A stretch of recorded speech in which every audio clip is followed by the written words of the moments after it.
بسم اللہ الرحمن الرحیم۔ السلام علیکم ناظرین۔ قریب قیامت کا ایک ایسا فتنہ جس کا خوف اور دبدبہ ہر زمانے میں پایا جاتا تھا۔ اس فتنے کا ذکر اگر صحابہ کرام کی مجلس میں ہو جاتا تو صحابہ زاروں قطار رونا شروع کر دیتے اور اس فتنے سے اللہ پاک کی پناہ مانگتے۔ ناظرین، آج کی اس ویڈیو میں بات کروں گی اس کائنات کے سب سے بڑے فتنے یعنی دجال کی۔ یہ دجال کون ہے اور دجال در حقیقت میں کس شخصیت کا نام ہے؟ دجال کی پیدائش کب اور کیسے ہوئی اور دجال کے ماں باپ کون ہیں؟ اور کیا حضور پاک صلی اللہ علیہ وآلہ وسلم کے زمانے میں بھی دجال موجود تھا؟ دجال اس وقت کہاں ہے اور دجال اس دنیا میں کب ظاہر ہوگا؟ ناظرین، ان سارے سوالوں کے جواب آج کی اس ویڈیو میں آپ کو قرآن و حدیث کی روشنی میں بتاؤں گی، لہٰذا آپ سے درخواست ہے کہ میری اس ویڈیو کو پورا اینڈ تک ضرور دیکھیے گا۔ ناظرین، نبی پاک صلی اللہ علیہ وآلہ وسلم نے ارشاد فرمایا کہ قیامت اس وقت تک قائم نہیں ہوگی جب تک کہ دجال اس دنیا میں ظاہر نہ ہو جائے۔ دجال کی ظاہری نشانیاں اور شکل و صورت کے بارے میں نبی پاک صلی اللہ علیہ وآلہ وسلم نے ارشاد فرمایا کہ دجال چھوٹے قد کا ہوگا اور وہ بدصورت ہوگا اور ایک آنکھ سے اندھا ہوگا۔ اس کے دونوں کان پاؤں ٹیڑھے ہوں گے اور اس کے جسم میں بہت زیادہ بال ہوں گے۔ اس کے سر کے بال گھنگریالے ہوں گے اور اس کا رنگ سرخ یا گندمی رنگ کا ہوگا اور اس کی ناک طوطے کی چونچ جیسی ہوگی۔ اور دجال کی سب سے واضح نشانی یہ ہوگی کہ اس کے ماتھے پر کفار لکھا ہوگا۔ ہر مسلمان پڑھ لے گا، چاہے وہ پڑھا لکھا ہو یا پھر ان پڑھ، لیکن کافر اور فاسق لوگ اس کو نہ پڑھ سکیں گے۔ ناظرین، دجال جب اس دنیا میں ظاہر ہوگا تو لوگوں کے سامنے وہ پرہیزگار بن کر رہے گا تاکہ لوگ زیادہ سے زیادہ اس کی پیروی کریں، لیکن اندر سے وہ کافروں کی طرح ظالم ہوگا۔ دجال سب سے پہلے نبوت کا دعویٰ کرے گا۔ جب اس کے ماننے والوں کی تعداد زیادہ ہو جائے گی تو اس کے بعد یہ خدائی کا دعویٰ کر دے گا۔ دجال ایک بہت بڑی سواری پر سوار ہو کر پوری روئے زمین پر گردش کرے گا۔ وہ سواری اتنی بڑی ہوگی کہ اس کی آنکھ کا درمیانی فاصلہ 40 گز ہوگا۔ ناظرین، دجال کے پاس بے شمار طاقت اور بے شمار مال و دولت کے خزانے ہوں گے۔ اس روئے زمین کی زیادہ تر نہروں پر اس کا قبضہ ہوگا اور اس کی اجازت کے بغیر کوئی بھی پانی نہ پی سکے گا۔ یہ لوگوں کو گمراہ کرنے کے لیے طرح طرح کی شودہ بازیاں دکھائے گا۔ یہ آسمان کو حکم دے گا تو وہ بارش برسائے گا، یہ زمین کو حکم دے گا تو وہ سبزہ اگائے گی۔ اس وقت دجال اپنے آپ کو خدا کہے گا۔ اس کے پیروکار بہت سے لوگ بن جائیں گے، ان کو یہ مالا مال کر دے گا اور وہ لوگ عیش و عشرت کی زندگی گزاریں گے۔ ان کو خدا ماننے سے انکار کر دیں گے جو لوگ تو یہ ان کو قتل کر دے گا۔ دجال بجلی سے بھی زیادہ تیز رفتار سے اس زمین کے اندر گردش کرے گا اور وہ دنیا کے ہر کونے میں چلا جائے گا۔ اس وقت دنیا کے تمام کافر لوگ اس کی حمایت کریں گے اور اس کی جماعت کے ساتھ شامل ہو جائیں گے، لیکن جو سچا مسلمان ہوگا وہ اس کو پہچان لے گا اور اس کو ماننے سے انکار کر دے گا۔ دجال پوری روئے زمین میں فتنہ اور فساد پھیلانے کے بعد مکہ مکرمہ اور مدینہ منورہ کی طرف روانہ ہوگا۔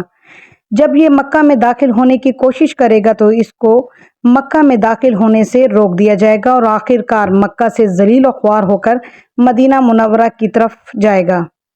اس وقت مدینہ منورہ کے 7 دروازے ہوں گے اور ہر دروازے پر اللہ تبارک و تعالیٰ کی طرف سے ایک نگہبان فرشتہ مقرر ہوگا جو اس کو مدینہ منورہ میں داخل ہونے سے روکے گا۔ اس وقت دجال مکہ اور مدینہ کے باہر کھڑے ہو کر ایک خوفناک چیخ مارے گا۔ اس وقت مکہ اور مدینہ کے اندر جو بھی لوگ منافقین اور اس کی آواز سن کر باہر نکل آئیں گے اور دجال کے گروہ میں شامل ہو جائیں گے۔ دجال 40 دن تک دنیا میں رہے گا اور آخر کار امام مہدی علیہ السلام اور حضرت عیسیٰ علیہ السلام کے ساتھ اس کا مقابلہ ہوگا۔ اس وقت دجال کا لشکر دنیاوی اعتبار سے مسلمانوں سے زیادہ مضبوط اور زیادہ طاقتور ہوگا۔ اس وقت مسلمانوں اور دجالی گروہ کے درمیان ایک بہت بڑی جنگ ہوگی۔ اس جنگ کے اندر دجالی ہار جائیں گے اور دجال کے لشکر کو بہت بری طرح ہار کا سامنا کرنا پڑے گا۔ اس وقت دجال حضرت عیسیٰ علیہ السلام سے ڈرتے ہوئے فلسطین کی طرف بھاگے گا اور حضرت عیسیٰ علیہ السلام اس کا پیچھا کرتے ہوئے اس کو مقام لط پر پکڑ لیں گے اور اللہ تبارک و تعالیٰ کے حکم سے دجال کو قتل کر دیں گے۔ ناظرین، اب بات کرتے ہیں کہ دجال کون ہے اور اس کے ماں باپ کون ہیں۔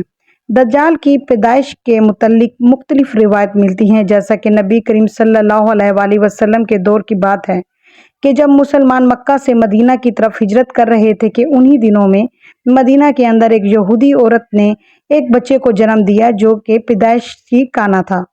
پیدائش کے اعتبار سے یہ بچہ بہت عجیب و غریب تھا۔ بچپن میں یہ بچہ مدینے کے اندر بچوں کے ساتھ کھیلا کرتا تھا اور آہستہ آہستہ یہ بچہ اور مدینے کے اندر اس نے اپنے اوپر وحی آنے کا دعویٰ کر دیا اور یہ بچہ لوگوں کے ساتھ عجیب و غریب اور پر اسرار باتیں کرنے لگا۔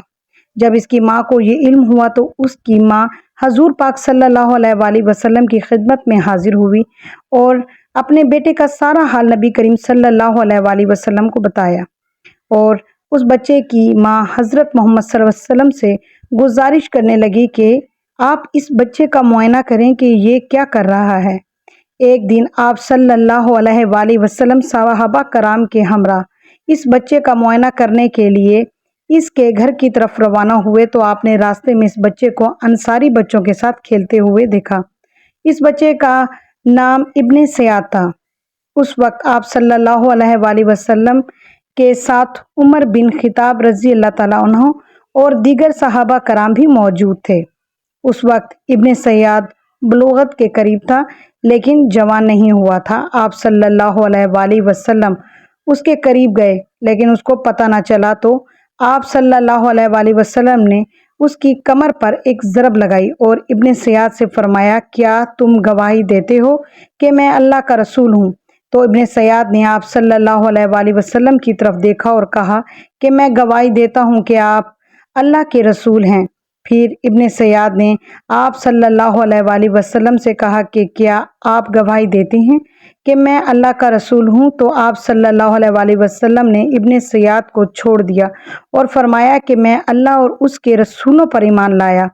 اس کے بعد آپ صلی اللہ علیہ وآلہ وسلم ابن سیاد سے پوچھنے لگے کہ تو کیا دیکھتا ہے؟ تو ابن سیاد نے کہا کہ میں سمندر پر عرش دیکھتا ہوں۔ تو اس وقت آپ صلی اللہ علیہ وآلہ وسلم نے ارشاد فرمایا کہ وہ ابلیس کی چال ہے۔ تو اس وقت ابن سیاد نے حضرت محمد صلی اللہ علیہ وآلہ وسلم کو بتایا کہ میرے پاس سچی اور جھوٹی خبریں آتی ہیں۔ یہ بات سن کر آپ صلی اللہ علیہ وآلہ وسلم نے فرمایا، پھر تو تیرا معاملہ ہی کوئی اور ہے۔ اس کے بعد آپ صلی اللہ علیہ وآلہ وسلم نے ابن سیاد سے فرمایا کہ میں نے تیرے لیے ایک چھپانے والی چیز چھپائی ہے۔ دراصل اس وقت آپ صلی اللہ علیہ وآلہ وسلم نے اپنے دل کے اندر لفظ دخان سوچا تھا۔ تو ابن سیاد آپ صلی اللہ علیہ وآلہ وسلم سے کہنے لگا کہ آپ نے دل کے اندر جو چیز چھپائی ہے وہ ہے تو اس پر آپ صلی اللہ علیہ وآلہ وسلم نے ارشاد فرمایا کہ ذلیل ہو جا، تیری قدرت پڑھ نہیں سکتی۔ اس وقت حضرت عمر رضی اللہ تعالیٰ عنہ نے فرمایا کہ اگر آپ اجازت دیتے ہیں مجھے تو میں اس کی گردن اڑا دوں۔ اس وقت آپ صلی اللہ علیہ وآلہ وسلم نے ارشاد فرمایا کہ اسے چھوڑ دو، کہ اگر تو یہ سچا ہے تو اسے قتل نہیں کر سکتا اور اگر یہ جھوٹا ہے تو اسے قتل کرنے میں کوئی بھلائی نہیں۔ ناظرین، مدینے کی لوگ ابن سیاد کے بارے میں کہا کرتے تھے کہ بعض شیاطین اس کے پاس آتے تھے جو اسے عرش الہی کی خبریں دیا کرتے تھے، جبکہ آپ صلی اللہ علیہ وآلہ وسلم نے ابن سیاد کے بارے میں سکونت اختیار کی، کیونکہ آپ صلی اللہ علیہ وآلہ وسلم کی طرف یہ وحی نہیں کی گئی کہ ابن سیاد کی حقیقت کیا ہے، جبکہ بعض لوگ ابن سیاد کو ہی دجال مانتے ہیں اور چند صحابہ کرام کا خیال بھی یہی تھا۔ اور ایک دوسری روایت میں ملتا ہے کہ حضرت عمر رضی اللہ تعالیٰ عنہ آپ صلی اللہ علیہ وآلہ وسلم کے سامنے ابن سیاد کو دجال کہا کرتے تھے، لیکن آپ صلی اللہ علیہ وآلہ وسلم نہ ہی اس بات کا اقرار کرتے اور نہ ہی انکار کرتے۔ تو ابن سیاد کے اندر ایسی بہت ساری نشانیاں موجود تھیں جو کہ ہو بہو دجال کی نشانیاں تھیں۔ یہی وجہ ہے کہ اس دور کے اندر صحابہ کرام بھی ابن سیاد کو دجال کہا کرتے تھے، اور بعض مفسرین کا کہنا بھی یہی ہے کہ ابن سیاد ہی وہ شخص ہے جو قیامت کے قریب دجال بن کر ظاہر ہوگا۔ حضرت ابو سعید خدری رضی اللہ تعالی عنہ بیان کرتے ہیں کہ ابن سیاد ان سے کہنے لگا کہ میں دجال کے ماں باپ کو بھی جانتا ہوں اور دجال کو بھی جانتا ہوں۔ تو اس وقت حضرت ابو سعید خدری رضی اللہ تعالیٰ انہوں نے ابن سیاد سے کہا کہ کیا تو اس بات کو پسند کرتا ہے کہ تو دجال ہو؟ تو اس وقت ابن سیاد نے کہا کہ اگر مجھے دجال بنایا گیا تو میں اس بات کو ناپسند نہیں کروں گا، میں دجال بنوں یعنی کہ میں دجال بننا پسند کروں گا۔ تو ناظرین، بعض مفسرین کا کہنا ہے کہ ابن سیاد دجال نہیں ہے کیونکہ یہ بعد میں آپ صلی اللہ علیہ وآلہ وسلم پر ایمان لے آیا تھا، بلکہ دجال حضرت سلیمان علیہ السلام کے دور میں جنات اور انسانوں کے ملاپ سے پیدا ہوا۔ حضرت سلیمان کے دور میں جنات اور انسانوں کے ملاپ سے پیدا ہوا تھا اور اس کے ماں باپ کو قتل کر دیا گیا تھا اور دجال کو ایک جزیرے کے اندر قید کر دیا گیا، اور انسانوں اور جنات کے ملاپ سے پیدا ہونے والا بچہ یعنی کہ دجال آج بھی اسی جزیرے میں قید ہے، اور اس کے ساتھ ساتھ شیطان اس کو ہر بات کی وحی پر خبر دیتے ہیں۔ دجال کی پیدائش کے بارے میں حضرت امام زرکاری رحمت اللہ بیان کرتے ہیں کہ دجال وہ فتنہ ہے جس کو اللہ تبارک و تعالیٰ نے اس وقت پیدا فرمایا جس وقت حضرت آدم علیہ السلام کو جنت سے نکال دیا گیا تھا، اور دجال کو بنا ماں باپ کے پیدا کیا گیا۔ ناظرین، حقیقت تو یہ ہے کہ دجال قیامت کے قریب ظاہر ہوگا، اور اس کی جو جو نشانیاں ہوں گی وہ آپ صلی اللہ علیہ وآلہ وسلم کی احادیث مبارک میں بیان کی جا چکی ہے۔